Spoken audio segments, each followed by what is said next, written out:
I would argue that neoconservatives have very successfully rebranded, and I think Peter Thiel is a very important example of that. So Peter Thiel, as an example, Palantir has been in the news, right? He's a co-founder of that. So how was Palantir created? Well, there was this company that was being run, not company, sorry. It was a government program after 9/11 called Total Information Awareness. It was housed within the Pentagon's DARPA office. And the man they chose to put in charge of that was John Poindexter, who was the highest ranking member of the Reagan administration to be indicted for his role in Iran-Contra, which again, the continuity of government stuff is relevant here. So eventually, it launches and whatever, but people are outraged by it because as they rightly pointed out, it would eliminate constitutional protections of Americans' rights, specifically the right to privacy, among other things. It was a huge surveillance dragnet, and its goal wasn't just, surveil everything. It was to predict crime before it happens, predict terror attacks before it happens. I mean, it's like Minority Report was basically the end goal of it. And so after all the pushback, they changed the name to Terrorist Information Awareness and try and rebrand. Oh, it's not total. We are still gonna surveil innocent Americans, but we're focusing on the terrorists. They did all this stuff to try and rebrand it, but Congress defunded it. But hidden in that bill, Congress allowed aspects of it to continue. And essentially, I argue in my work on Palantir that an effort was made to privatize large aspects of TIA as Palantir. Because when Alex Karp and Peter Thiel were setting it up, they went to John Poindexter through this guy named Richard Pearl, who was a long-standing neocon actor with very extensive ties also to the state of Israel. He was caught in the 70s giving classified information to Israel's embassy and should have gone to jail and somehow did not, and had a lot of ties also to Netanyahu's first government. And Richard Pearl is the guy that connected Thiel Karp to Poindexter, and they basically wanted to talk to Poindexter because they wanted to recreate total information awareness and saw him as the godfather of modern mass surveillance. In doing so, they basically, Peter Thiel teams up with NQTel, the CIA's venture capital firm. Alex Karp has said on record that the intended clients of Palantir from the beginning was the CIA. And, the CIA was their first client for their first 6 years as a company. Their top developers went to Langley, Virginia, which is CIA headquarters, every 2 weeks to show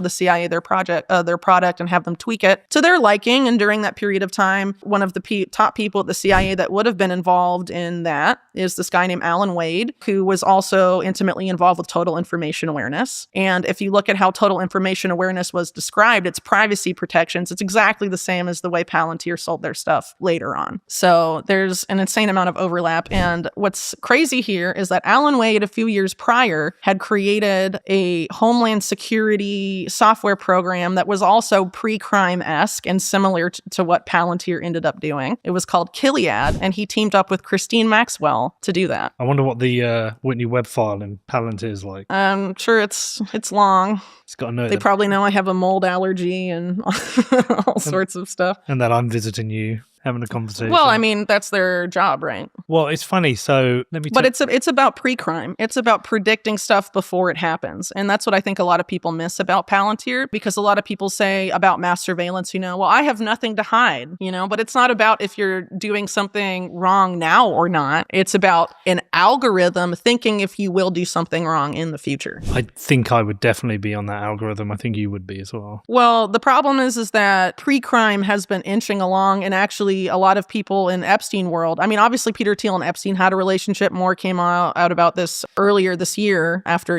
Thiel kind of tried to minimize his ties a few months earlier. But Peter Thiel's Founders Fund co-invested in this company with Epstein and Wexner and Ehud Barak called Carbine that basically had a pre-crime component to it. And Carbine has now colonized insane amount of 911 emergency call services systems throughout the US, and are the main company at the forefront. If this legislation in the US is passed, it's called Next Generation or NG 911, where they're going to basically federalize and centralize all 911 emergency call systems. And then when you centralize it, you can just put one company in charge. They've changed the board a lot since the Epstein scandal because Ehud Barak was the chair, and there were people on the board that were tied to Epstein, including a woman that he allegedly took to the UK to sort of soften up some US senators whose identity is still unknown before the Iraq war vote, but story story for another time. And, some other figures tied to Epstein were on the board, and it would formerly been created by veterans of Israeli intelligence. But now they only have one of the Israeli intelligence co-founders on the board. The others have left to do other things. One of them now works for Eric Prince, I believe. And, they've kind of gone their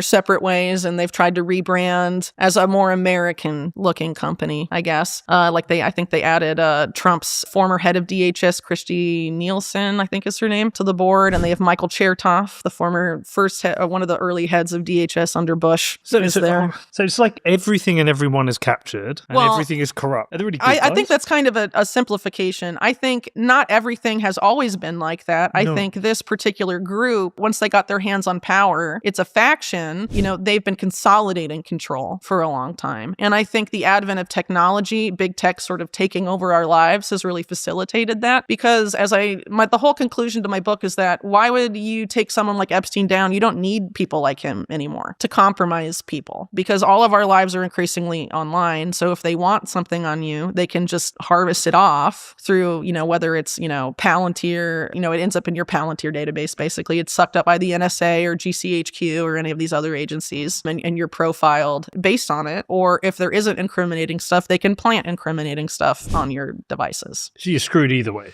If they want to screw you, sure, yeah. And so it's much easier to consolidate power under those circumstances. Do you think there are... And they elevate people who are compromised to positions of power. How did a guy like Dennis Hastert become Speaker of the House of the United States when it was known that he was a pedophile years before getting to that position? Because they can hold it over his head the whole time. Do you think there are a lot of Epsteins operated? Well, yeah. My whole book is about how Epstein was not an anomaly. I mentioned the example of Adnan Khashoggi, but I mentioned Robert Keith Gray, who Robert Maxwell hired, came, to the U.S., made his big entry into New York City. He was also involved in sex blackmail stuff. There was a page boy scandal he was related to in the 1980s, where I forget the guy's name. I think Larry Craig was the name of the main congressman or senator involved. And Craig denied all the charges, but then got caught in the early 2000s for soliciting, sex in a bathroom in an airport or something like that. But there's been a ton of these scandals over the years. And then you have figures like Roy Cohn, who I mentioned earlier, involved in sex blackmail activities as well. There's a lot of these figures. Sex blackmail seems to become very useful. Well, it is. Because, this is one of those things that's a holdover from the mob that later gets absorbed by intelligence agencies because they see its utility. So if we see someone rich, famous, knowing information, the sexual blackmail information, the CIA, that's the intelligence to them. We want to gather intelligence on these people and then use it to our benefit for national security interests. Which is all economic. Well, more often largely than not, yeah. But, it's obviously other things too. Just, I think it depends on the circumstance, really. It's so hard to get your head around it, Whitney. Well, I understand that my books are like a lot of information, but the thing is, we're never going to get an affidavit from the CIA being like, yes, we did bad things. Like, we've known they've done bad things in various decades. It's been very documented, and they won't admit to bad things there in almost every one of those cases. So it's like, you're not going to get that about Epstein or about anybody else. So why do you think Epstein became almost like the central figure for all of this corrupt global elite meta cartel? Well, he's just a microcosm of it, really. But I think... Is it his own he perversion? became too exposed, I think, especially after his first arrest. And as he described it, he became radioactive. But he had, before been able to move through all these different circles, with impunity, and was a well-respected guy in these elite circles, right? He was useful to a lot of people, mainly for money things, but also for, other more illegal things from what we know about the case as it's developed. So I think since then, I don't know, he tried to rebrand as like a tech entrepreneur and all this stuff, but he was allegedly still cultivating important relationships. He was reportedly advising Tesla on how to take Tesla private. He claimed to be advising Treasury on the Department of Treasury on cryptocurrency and anti-hacking efforts. All sorts of, he was still doing a lot of stuff between those arrests. It's just, the public association was, no longer beneficial for a lot of powerful people. But he was considered financially illiterate. By who? Well, I think Eric Weinstein came out and said he's a moron.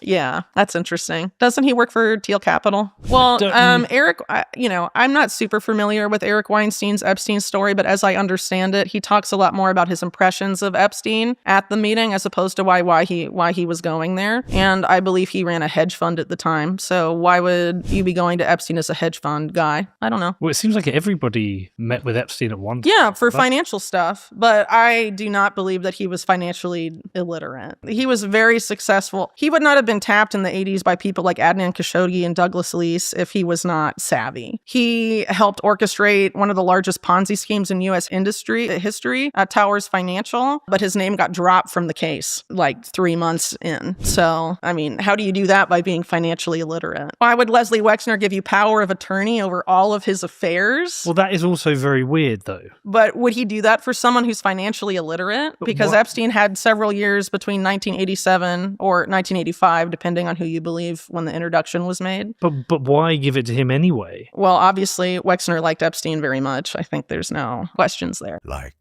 and subscribe.